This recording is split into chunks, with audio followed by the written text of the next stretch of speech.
What's going on, guys? Welcome back to WWE Network and Show, where I, Graham G.S. and Matthews, break down all the original content they watch on the WWE Network and on Peacock. Today we're talking the September 16th, 2024 edition of Raw Talk. They open up the episode replaying the CM Punk promo addressing Drew McIntyre, which was strong stuff from Punk ahead of their Hell in a Cell match of Bad Blood in a couple of weeks. Sam Roberts and Megan Morant host the episode per usual. Sam Roberts questions if CM Punk still has the devil inside of him, which has been, as he mentioned, prevalent over the course of Punk's career. He had the devil inside of him as recently as the AEW run during that feud with MJF, where he was questioning if Punk was still the devil and whatever. And MJF obviously took up that moniker at some point, at some point soon after. But a great question to ponder. I think Punk still has that intensity inside of him to have that great cell match that we're hoping for, but we'll see at Bad Blood. They also preview Drew McIntyre's return to Raw next week and what he has in store for the show. They run down the other big headlines from the show, including replaying the Braun Strowman-Bronson Reed brawl, which was fucking awesome. Their match did not come to fruition, but the brawl was great. Sam Roberts says that Braun Strowman just keeps coming back for more. The man will not stay down. And as I've said before, I imagine that's probably going to culminate at some point in some sort of stipulation match, gimmick match, probably a Falls Count Anywhere match, if I had to take a guess. They replay Natalya beating Zoe Stark. We hear from Natalya backstage, being interviewed by Kathy Kelly, and she was alongside Lyra Valkyria and Zelina Vega. Natalya says that the win was a reminder of what what brought her to the dance in the first place, and that she forgot her manners in the process. Now, that sounds like a dumb line, and I think I've said that before, but it's merely a nod to her father, Jim the Anvil Neidhart. That was one of his famous lines from a promo many years ago. So I honestly never really remember that, and I would not have known that had Sam Roberts, and I think I've known that previously, and I just forgot. But Roberts mentioned it in the studio soon after, so that's why I wrote that down here. But Zelina Vega said that Natalya, kind of encouraged her and Lyra to stand up for themselves against Pure Fusion Collective and to put them in their place. And Lyra says that it's great to have Natalya back, and they just kind of go back and forth, and that was it. We immediately then hear from the Pure Fusion Collective, not in the same room, but in an interview right afterward, and Byron's not there, they're just addressing the camera. Sonya says that Natalya had one shot to join them. And I'm thinking, she just returned last week, what is she talking about? And then I completely forgot about the fact that before Natalya took time off months ago, she was shown backstage talking with Sonya. Sonya ended up taking the deal of, or rather, Zoe and Shayna ended up taking the deal from Sonya to manage them and become a faction. But that could have been Natalya, is her point. And that's a nice little story beat there, and maybe they'll address that on Raw, and I don't know if they've addressed that on commentary. I have no idea. I don't really pay attention during their matches, to be perfectly honest with you. There's really nothing out of the ordinary about them. The matches are fine. I don't give a shit about the matches involving this group. The group is okay for what it is, but I just don't really care. But anyway, I thought the fact she mentioned that here was cool. And she says that Natalya made the wrong choice. Zoe Stark gets all aggressive and she steps up to the camera, but in the process, she kind of shoulder bumps Sonya. I don't think that was on purpose. It's not like Sonya was like, oh, you shouldn't have done that. She just kind of plays it cool and no-sells it, but I thought that was funny. Zoe just said, oh, you're going to step up? You're going to step up? And Sonya said to shoot their shot, which is still a dumb fucking catchphrase, but again, just my opinion. They replay the Jey Uso Braun Breaker segment from Raw, with Jey Uso spearing Braun Breaker, the first spear that Braun Breaker has eaten in his career, I believe, is what the commentator said. Sam Roberts calls that segment cinema, which was a bit too far, but it was good.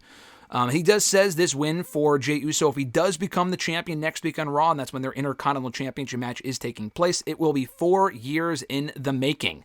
I mean, really 14 years, because he's never held a singles championship in WWE, but 4 years in the making since the whole Bloodline saga started, and he was main event Jey Uso. Hopefully that match does main event Raw next week. They replay Sheamus losing to Pete Dunne. We hear from Pete Dunne backstage with Kathy Kelly, and Pete Dunne says that he's finally gotten that Irish Muppet off his back talking about Sheamus, and that he doesn't have to hear that name anymore. And before Kathy Kelly can bring up Butch, he cuts it off and is like, I'm having a good night, don't ruin it.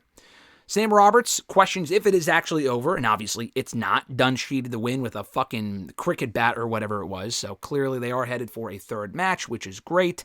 I'm hoping it's one of those, what do you call it? What did Sheamus call it? The good old-fashioned brawl or whatever? I don't know what he called it, but he had a couple of them with Drew. He had one with Imperium. It was a 6-man tag team match at Extreme Rules. It was a good old-fashioned something. And they had a couple of them in 2022, maybe even 2023. I'm hoping they have another one between Sheamus and Dunn at some point soon on Raw, if not on pay-per-view. They recap the Sami Zayn, Ludwig Kaiser, Gunther segment, where Gunther and Kaiser initially laid out Sami before Sami got the better of Kaiser when Gunther walked away. Sam Roberts says that Sami needs to beat Kaiser next week in order to prove that he is worthy of a shot at the World Heavyweight Championship. They replay the Judgment Day win over New Day, where they retain their World Tag Team titles and kind of focused on the post-match tension between Xavier Woods and Kofi Kingston, which was great. I'm very intrigued by that. Sam Roberts says that New Day, because Megan brings up, like, is this the actual end of the New Day? What do you make of this disagreeing, the dissension and whatnot? And we haven't seen this before. And he goes, yeah, we've seen it before, but just not with them. Like, for 10 years now, they have always been a cohesive unit. They've always been, for the most part, happy-go-lucky. They've never really teased tension until now, 10 years in. New Day have always been the outliers. And will that remain the case going forward? I don't know. It would be cool if they brought in Big E to kind of help them get back on the same page. I assume this culminates with them still winning the tag team titles at some point, probably in line with their 10-year anniversary soon, with Big E maybe getting them back on the same page. I would prefer for them to go their separate ways, or for Xavier to be like, hey, fuck this, I'm going to SmackDown, sort of thing, but we'll see where they go with it. They then replay the ending to the show with Damian beating Dominic Mysterio, but being laid out by the Judgment Day alongside Rhea Ripley and Braun Breaker spearing Jey Uso out of nowhere, which was awesome. Sam Roberts says that Rhea Ripley and Damian Priest got a taste of their own medicine at the end of the show again this week, as they're the recipients of the same attacks they were dishing out when they were part of the group just mere months ago. And they hype up Damian Priest versus Finn Balor for Bad Blood. They hype up Rhea Ripley versus Liv Morgan for the Women's World Championship, also at Bad Blood.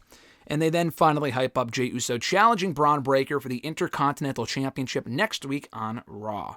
So good stuff on Raw Talk this week. The Pure Fusion Collective, Natalya and company stuff, I don't give a fuck about. The matches are fine. The promos are fine. I just don't care. I appreciate the effort to have like a mid-card women's storyline, but it's just not working. People don't give a shit. It's nice to have Natalya back and doing this sort of stuff, I guess. I've never really been the biggest Natalya fan, but, nice to have her back in the fold. She obviously has that experience, and she's over with the audience and whatnot. I just don't care about those matches and promos. So that part of Raw Talk this week, I didn't really give a shit about. But the promo that we heard quickly from, who was it? Fucking Pete Dunne was good, addressing Sheamus furthering that feud. And the other recap from Raw was good as well, because it was an entertaining episode. So I'm looking forward to seeing how much they had to actually cover. I mean, I was going to say when Raw goes to 2 hours in a couple of weeks, which I cannot fucking wait for. I mean, we've had 3-hour Raws for so long now, I'm just used to it. But it's going to be such a nice, refreshing change of pace, if only temporarily, to have 2-hour Raws instead of 3. Like, when you have a 2-hour SmackDown, it's nice. When you have a 3-hour Raw on a Monday night, it's not so nice. So I'm looking forward to that. I was going to say how they're going to be able to fill the time on Raw Talk if they have like an hour less of content to talk about.